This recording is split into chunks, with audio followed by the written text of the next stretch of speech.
So we're going to cover a few things in this webinar. The first part is going to be sort of SEO related, and then the next two parts are going to be more specifically digital strategies that we do for some of our clients.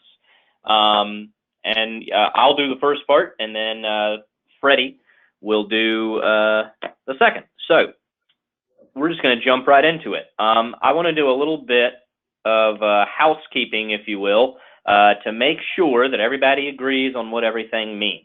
So I promise this is not going to be as long-winded as it seems, but I want to make sure everybody knows what SEO is, right? And that SEO is the practice of improving, just as it says here, a website's standing or order as how it is filtered in search engines organically.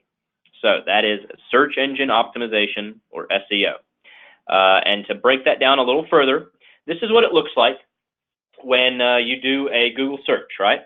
And we want to break down what you're seeing here. The first part up at the very top of a Google search, that is not SEO.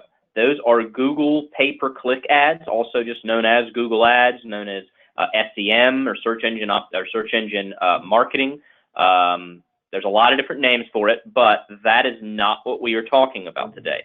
Those are the paid listings that show up at the top of a Google search. Then the next part you normally see is Google calls their snack pack. And so that's where you'll see the locations, the map, you'll see some reviews, links to websites, directions. Those are all affected by your organic SEO. Yeah, it was on the list of ones I sent you. And then the next part is what you see after that are just also organic listings in Google.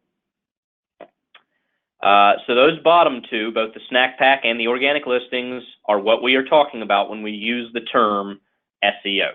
So that sort of brings us into what we're going to talk about, which is your Google My Business page. Your Google My Business page is what comes up when you Google your own business name. So if you Google the name of your business and hit enter, then hopefully, if your SEO is in decent shape, then this is what will appear, and it will be a graph, what Google calls their knowledge graph, and it is all the information that they are able to organically get about your business. This is incredibly important, and this is the first part of what we're going to talk about, of how to make sure that your Google My Business page is in good working order. And so all of that info is pulled from Google Maps and from some stuff that we're about to get into. So all of that begs the question, just want to really quickly get into a fair point, which is, okay, well, if SEO is all about being at the very top of a Google search, why would I not just buy pay-per-click ads? Well, this is really important. Know that being on page one organically is critical, because 92% of Google searchers click on a page one result. Only 8% of searchers go on to page two. And then as far as, you know, it may seem like Google ads are a great way to be at the top of page one. Why wouldn't I just pay to do that? Well, even by Google's own admission, on average, only about 10% of all website traffic to a business website comes from a paid search ad. 90% comes from organic traffic to the site, or from links to other websites, whether that be from ads or just a link there, whatever the case may be. So basically, 90% of people who search on Google are not willing to click on a Google ad, and that's because they've been around for 20 years, and people just are wise to them, if you will. They would rather engage with the organic listings. And so that's why 73% of small businesses who use AdWords say that they produce very few, if any, business leads. So what we want to talk about, not to dwell on that anymore, is specifically what you can do right now to improve your SEO. Some of you may know that we offer SEO as a service. We partner with businesses to do that. And we're not going to get into all the things that we do in a situation like that. But when it comes to SEO, there are actually over 200 different factors that are constantly evolving and changing as Google updates its algorithms on all the reasons and the why of how they determine a business's ranking in a search. And those 200 factors, we've really kind of broken them down into 3 main points. Those points are relevance, distance, and prominence. So prominence is more what we get into when we do an SEO campaign. Distance is pretty self-explanatory. If somebody is Googling jewelry shoppers near me, well, Google looks at the distance and says, well, let's pick the locations that are going to be nearest to that person Googling. But the relevance part of it is something that you can do for free right now. You were all sent the packet that has a lot of the information I'm about to go over. And it really has everything to do with your Google My Business listing. So what is a Google My Business listing? Well, it's free. And it's something that your business needs to, if it is not already claimed, you need to claim your Google My Business page. So the mistake sometimes that is made is a business will say, oh, well, when I Google my business name, I see that knowledge graph pop up. So that means that obviously my Google My Business is there. Well, not necessarily. Google will do its best to create a knowledge graph without your help or guidance. It will pull pictures, people can post things, people can volunteer your hours and put descriptions and reviews. They can do all of those things without you creating a Google My Business account and claiming your account, but that gives you very little control over the quality of the information or the photos that are being posted there. There's some real nightmare stories that I hear from clients a lot of times about how the information on their Google My Business listing is all wrong. Their hours are incorrect, they're marked as closed, it's the wrong address, there's tons of bad reviews there. These are all things that we want to address and show you how you can start to correct that. So the first thing that you need to do is go to google.com/business and set up a profile and claim your listing so that you can manage it. And it will help, that there will be a process of verifying that you are in fact a person from your business and that, you have the right to claim and manage those profiles. And once you do, then you're going to see a dashboard that looks a lot like this. And that dashboard has so many different things that businesses are not taking advantage of. And the more of these things that you do and you do correctly, it is going to really majorly help your SEO. And it's just going to make for an overall better presentation of who your business is. Because remember, 90% of people only see what's on the first page of that Google search. So you want to make sure that you are really putting your best foot forward there. So the first thing we're going to show you are posts. So when you actually create a Google My Business page and you claim your listing, well, you're going to have the ability to do posts. And so that makes it kind of like another version of Facebook, another free Google version of Facebook where you can upload photos, you can let people know if you have an event coming up or anything like that. You can put call to action buttons like a call now button that if someone hits that on their mobile device, it'll open up and they can call you, or they can order online or learn more. There are a lot of different options that you have there. Optimal length for a post like that is between 1,000 and 1,500 words. You don't want to make it too short, don't want to make it too long, and that's what Google likes to see. So whenever you put in information like that, then that will show up there at the bottom of your Google knowledge graph, just like you see there on the screen. And so they look a lot like Facebook posts. And when people Google your business, they will see it there. And so again, that can be great for any sales you have going on, events, things that you really want to make sure that people see, because it'll be on that first page. You're going to be able to determine the photos that show up in the photo gallery on there. So I skipped through that slide kind of quickly. Again, some of this, really everything we're talking about here in review is on the packet that you were sent. So it'll give you the option up there at the top to add photos. And so a lot of times what I'll see are clients that they haven't added anything up there themselves, but people, just whomever who wants to, can actually get on there and upload photos. So you'll see really low quality photos. We had a business I was talking with last week who has this incredible factory that they've built, and they've poured a lot of money into it. It looks really nice, but the only photo that was up on that photo gallery, and so it's the first thing you see at the top of their knowledge graph, was a picture of their back door, that had like a, don't enter, you will be prosecuted for trespassing. So it was kind of ghetto looking. We want to make sure that you have control over the photos that are showing up there.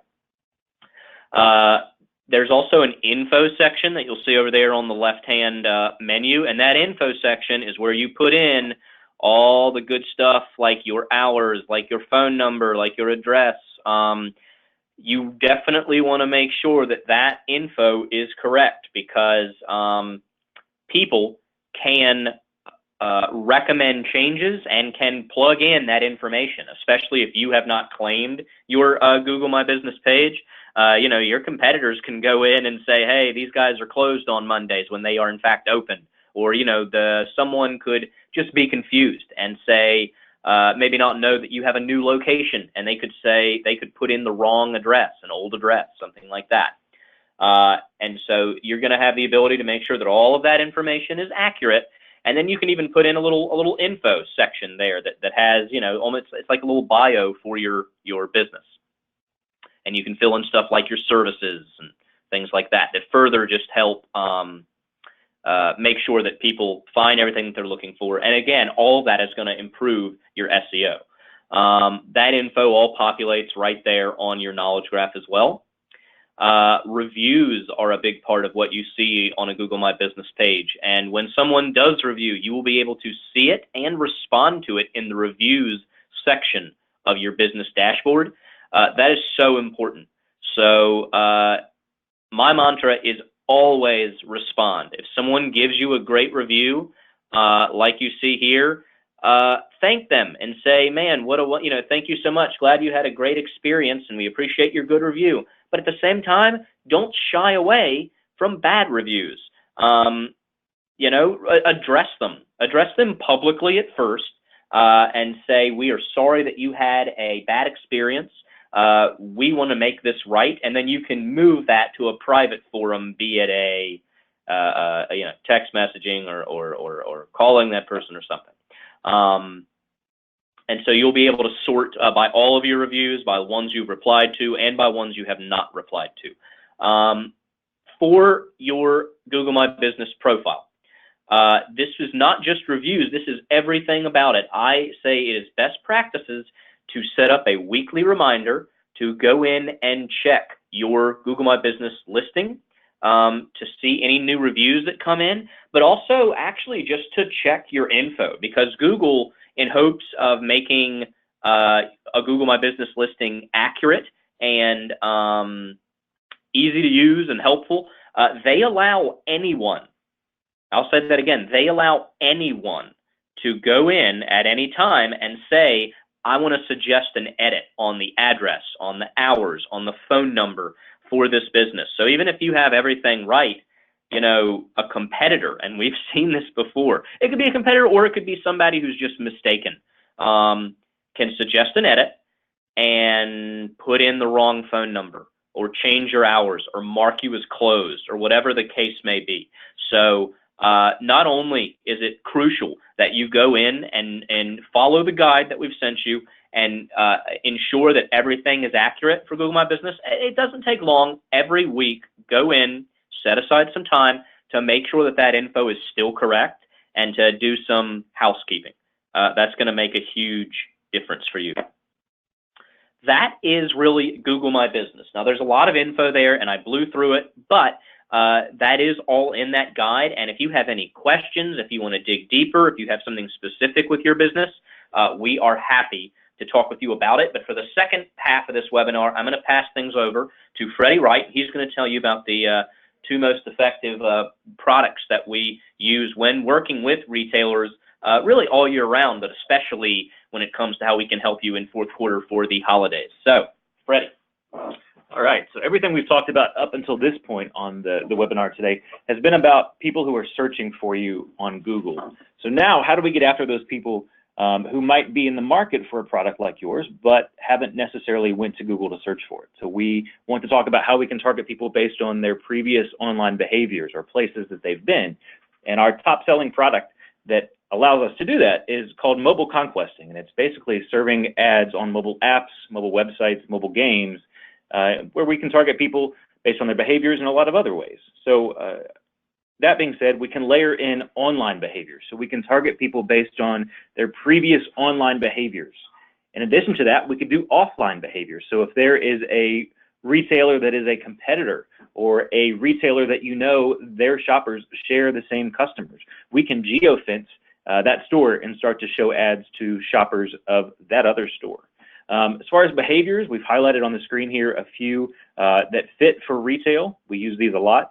And thinking about the upcoming holiday season, a lot of these might be good targeting categories to think about. In addition to all of that, though, again, we can geofence and draw a ring around areas of interest, including events, other stores that your customers might be shopping at, that similar stores. After people leave that geofence, though, we can make the ad stick with them, and that is called geo-retargeting, when the ad sticks with them after they leave the competitor store. Also, we have the ability to do what's called a geo-retargeting lookalike, and that's where we continue to target people after they leave the locations we were geofencing around, and then we start to target those people's neighborhoods. So now you're reaching people who have never been to a competitor store, but they live in the same neighborhood. Also, if it's of interest and fitting to your business, we can do a weather trigger, where we would buy a bucket of impressions and only serve those if a certain weather event was in the forecast. Let's say snow is in the forecast. If you're a tire company or something, that might be fitting. Most impressive about this product, though, is that we can prove ROI. So we can track on-site visits coming from people who have seen your ad and then stepping into your door. We draw a radius right there directly around your building. We outline the walls of your building. And then in order for it to be counted as a raw visit conversion, that person who saw your ad must go into the blueprinted building. They have to have their GPS turned on. They have to go to a website or web-enabled apps while they're in your store. And they have to be verified, independently verified by a third-party data company. So we're holding ourselves very accountable as we start to prove this ROI to you with mobile conquesting. Also, we have the capabilities to verify that someone is not, in fact, an employee. We can understand when the stores are happening, so we can take out those employees and not show those as a conversion. We can also track how often they are there in your location and start to get rid of people that we think are an employee. So those would not be counted as a conversion. With mobile conquesting, the ads can take the shape and size of anything that you see here on the screen. We also have full screen ad sizes available as well. This is pretty cool. The ads can also dynamically update. So maybe someone is 5 miles away from your store when they first see your ad, but then the closer that they get to your store, the ad dynamically updates. And the next time they see it, it could say, now you're 2.5 miles away. Click here for directions. With this, of course, everything we've talked about thus far can be display on mobile conquesting, display ads, or we could also layer in a 15 to 30 second video ad to run in combination with those graphic display ads. All right.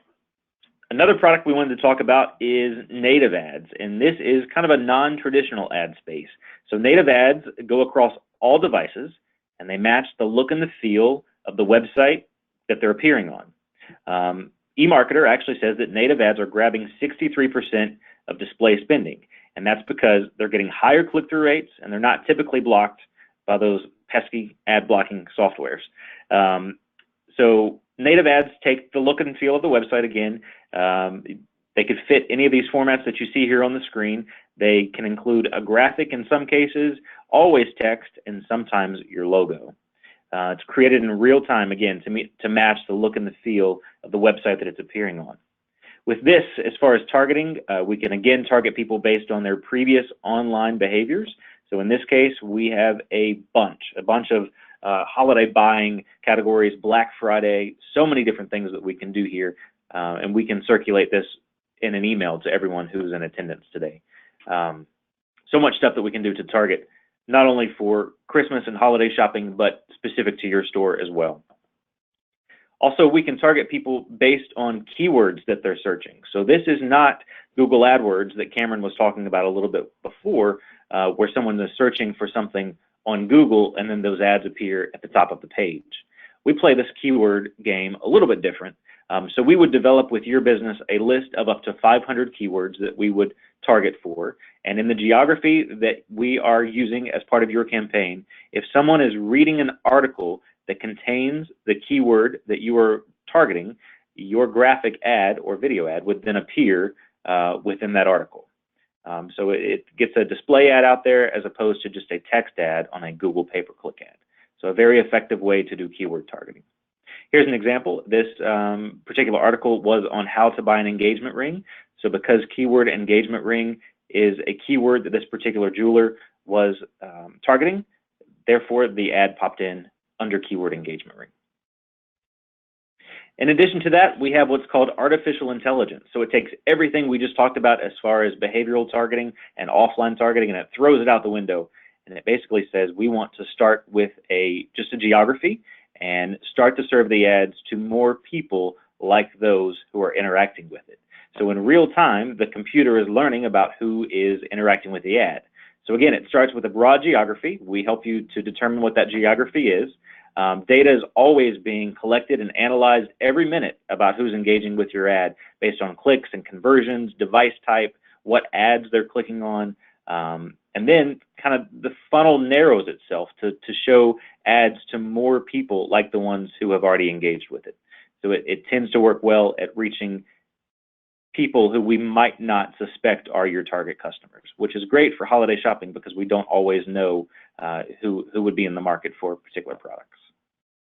We can also do what's called retargeting. So this is people who come to your website, they browse around, they don't put anything in the shopping cart, they don't buy. So then we can continue to follow them with ads after they leave to remind them to come back to your website. That works by the potential customer comes to your website, they don't convert. So with everything, cookies are being dropped on them, a little bit of sticky code that follows them around. As they go about their daily web browsing habits and they go and they check the sports scores or the weather, breaking news, the ad has the potential to show up and retarget them and invite them to come back to your website. And this is important, of course, because 98% of web traffic does not convert or do what you want them to do on that first visit to your website. With native ads, we can also target any list, any email list that you have. So this could be people who shopped with you in the past. This could be a list of leads. Maybe any email list that you have, we can do a native email match and only target and serve native ads to those people who are on your email list. We can also then layer in what's called a lookalike audience. So then we can say we want to target people with similar characteristics to those people on your email list. So they have the same lifestyle and the same demographics as those people on your email list. Native ads are higher engaging. 25% more time is what people are spending with native ads over traditional ads. So they're very effective at reaching buyers. All right, with all that being said, we've given you a few things that you can do on your own. We've talked about a few ways that we can target people based on their previous online behaviors and their shopping behaviors, both online and offline. We're going to wrap up here. Where our contact information is here on the screen for both myself and Cameron, and we welcome you to reach out with any questions. We would love to help you plan for the holidays and make it a great one for your store. And as we go into 2020, we are always here to help, so please reach out. Thank you for joining us today.